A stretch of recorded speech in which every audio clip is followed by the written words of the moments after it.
This is Andy Chambers. Thank you for joining me for today's update. Today we're going to continue to focus on price action. As I said on the YouTube video last month, in my opinion, price action is the key to great trading. Unfortunately, price action is often overlooked or obscured by an overload of indicators or by compressing the charts so much that the price action isn't clear. Last month, we mentioned that a swing high is a bar with at least two bars with lower highs on each side of the high bar. And a swing low is a bar with at least two bars with higher lows on each side of the low bar. It's important to be able to identify the swing highs and swing lows because the swing highs and swing lows define the trend. The first chart we're going to look at today is a daily chart of the DIA, the Spider Dow ETF. On Thursday, September 25th, the DIA posted a close below the previous daily swing low. A close below the swing low that preceded the most recent high breaks the pattern of higher highs and higher lows on that chart. Breaking the pattern of higher highs and higher lows breaks the uptrend on that time frame. The new pattern suggests a further decline. The initial target for a decline in the DIA would be 166. The next major hurdle for the bears is the August low of 163.13. A close over the September high of 173.32 would reestablish the pattern of higher highs and higher lows and reaffirm the bull trend. The break of the pattern of higher highs and higher lows gives us a bearish bias for now. However, please remember that the more dominant weekly and monthly trends are still bullish. The daily pattern has changed many times over the years, while the monthly trend remained bullish. The SPY, the Spider S&P 500 ETF, also closed below the previous swing low and broke the pattern of higher highs and higher lows on the daily chart.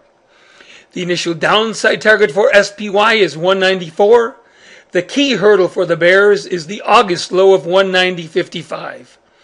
A close over the September high of 201.90 would reestablish the pattern of higher highs and higher lows and reaffirm the bull trend. Be alert for an opportunity to sell a lower high top. The S&P E-mini futures closed below the previous swing low and broke the pattern of higher highs and higher lows on the daily chart.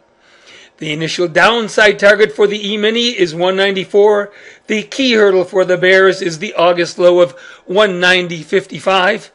A close over the September high of 201.90 would reestablish the pattern of higher highs and higher lows on the daily chart and reaffirm the bull trend.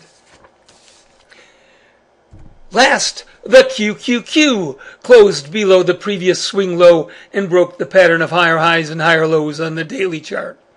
The initial downside target for the QQQ is 95.50. The key hurdle for the bears is the August low of 93.89. A close over the September high of 100.56 would reestablish the pattern of higher highs and higher lows on the daily chart and reaffirm the bull trend. I'm going to repeat what I said about the DIA. The break of the pattern of higher highs and higher lows gives us a bearish bias on the daily time frame. However, please remember that the more dominant weekly and monthly trends are still bullish. The daily pattern has changed many times over the years, while the monthly trend remains solidly bullish.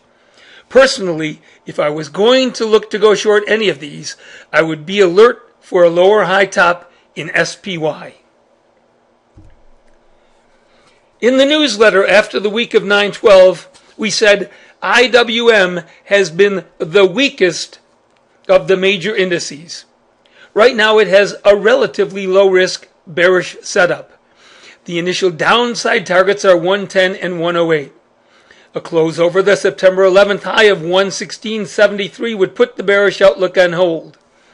We liked the downside of IWM after trading on September 12th because the September 12th decline suggested that the September 11th high could mark a lower high top relative to the September 3rd high. That is, the price action suggested that there could be a lower high top. On Thursday, September 25th, IWM fell to 109.75. At this point, there are still no signs of a bottom. We also liked the downside of IWM because the spring and summer highs appeared to be forming an M top on the weekly chart. An M top is just a double top that looks like an M. IWM has fallen more than 5 points since we pointed it out after trading on September 12th. It looks like it will test support near 107 that's been in place for a year. If IWM breaks support at 107, the monthly chart will be relatively wide open all the way down to 90. The initial downside target would be 99.